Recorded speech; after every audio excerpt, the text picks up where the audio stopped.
So welcome back to the shop, friends. So today I thought I'd share with you the correct method for soldering wires. Soldering, of course, in my opinion, is the best way to connect wires. Many of us kind of maybe default to these little guys. We've seen these little automotive style connectors in there, and well, they're not great. Just go look at your trailer after a couple of years being outside using these. You know, they're not ideal. The ideal way, though, is to solder. It's a little intimidating, I think, by a lot of folks because maybe you don't have the equipment or you've had bad luck with it. I'll show you how easy this is to do with just a tiny handful of tools, and I'll show you. Let's go into the kit right now. There's really just a few things you need in your kit, and you know it's worth $100 or so. You can put together this kit that'll serve you for a lifetime.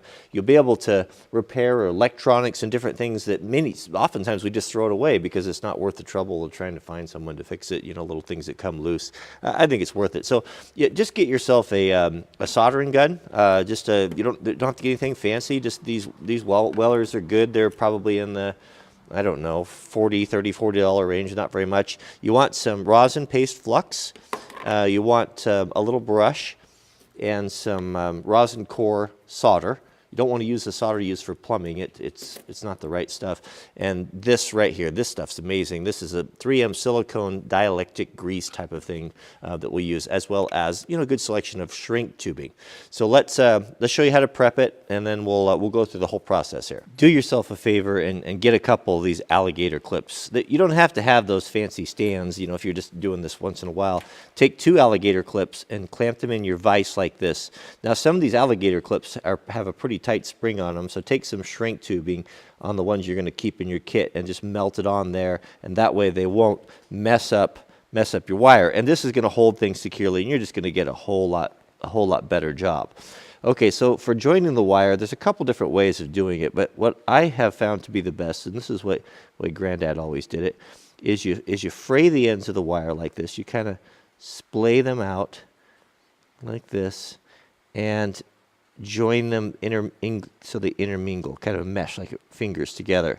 Pinch one side like this here and start bringing everything together, and then twist. Twist this side here, and then twist this side over here like that. And that's going to give you the cleanest, the smallest, because we're going to shrink. If this is going to be something that's exposed and we're going to put our shrink tubing on there, it's going to be a little more low profile and look a little better. Now we can clamp it into our jaws and get everything ready for the solder. I don't think I mentioned you want a damp sponge too. Just any sort of old worn out sponge would be fine. Now with everything ready, you're going to take your rosin flux, right? And we're going to apply that on there like that. So just coat that on there, and that's going to help that solder to bind. It probably wouldn't be a bad idea to have heated that up first. And then we're going to get our soldering iron and untangle the cord that hooks on everything. Okay, so this shouldn't take long to heat up. So what we're going to do is we're going to put that on there like that, just until that flux starts to melt in, that rosin, and it starts to melt down inside the wires there, right? And then Granddad always said you touch the end of that there to tin it. I don't know why, I just always have. And we're going to heat from the bottom, and we're going to start heating that up until this melts. Now we don't want to touch the solder to the iron. Oh, that took a long time to heat up there.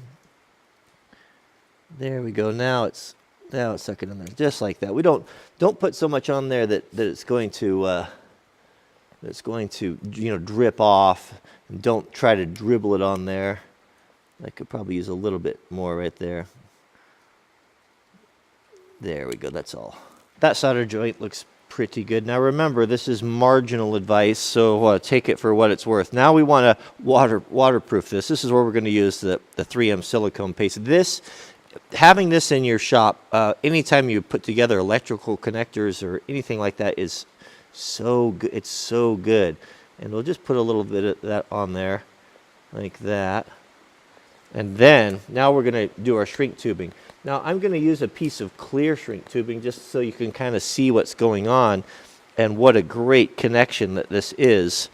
So what we can do here is, once we have that grease on there, now we'll thread our shrink tubing on here like this, and try to be careful when is to hold that, not to scrape all that silicone grease off there, and just place it like that. Now your shrink tape's going to shrink on the ends about 10%. So I'm always pretty liberal with that, and give myself plenty of tubing.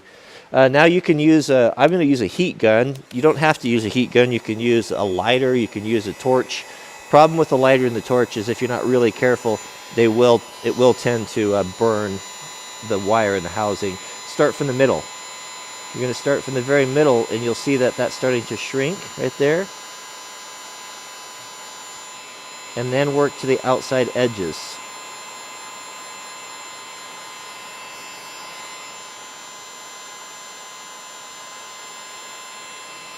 And you'll see, I think you can see, you'll see that silicone making that seal as the shrink tape tightens around the connection, and ideally you want it to squeeze out like that side right there. Probably should have put a little bit more on the housing, but that looks pretty good right there actually. Now once that's cool to the touch, you can clean that silicone off there, and you have a really good, as good as you're going to get, a waterproof connection for joining two wires together. That's probably going to be tougher than the wire itself. So that's all there really is to it for connecting those, and that again, that's going to be your best connection. If you can take a little bit more time and you can solder these with a shrink tape instead of using those blue automotive style connectors, you're most likely not going to have to go back and redo your electrical work, especially for stuff that's going to be sitting outside like trailers, or especially boat trailers, or there's a lot of water and spray on those, and it's pretty hard on electrical stuff. So what I'm going to do, I was going to add, a lot of folks have been asking, what happened to Wrangler Mart? Wrangler Mart was our Amazon affiliate store where I put the things that I like. You know, people often ask, you know, what do you recommend? What do you like for, what's that shirt, or what pocket knife you like, or what camera equipment you're using? And then they shut down the stores. Well, we've got a new one now. They've started a new program, and I will put a link to that down in the subject heading. It's at the wranglermart.com will go over there. I'm forwarding those addresses. What I'll do is, because I know I'll get a lot of questions about this, I'll do affiliate links. Affiliate links are a way for us to support the channel. If you buy something on Amazon that I feature in the video, we get a small percentage from that, and it helps us to fund the channel. It doesn't cost you any more than what you'd normally buy it for, but it's just a way of helping creators out. So what you're going to want for your electrical kit, just basic stuff, is a soldering iron. I'll put one there that's good quality and not too expensive, and a heat gun. When you're buying a heat gun, make sure you get one that stands on its own, that's got some feet on it. Like this one here will sit like this on your bench. That way you can work on it hands-free. So if you're heating stuff or like that, to have two hands and have it so you don't have to clamp it in the vise is actually pretty nice. So those are the two main things right there. I'll put the flux, the silicone paste. You definitely want some of that. That's a must-have. That's like the WD-40 of electrical work, and solder and shrink tape.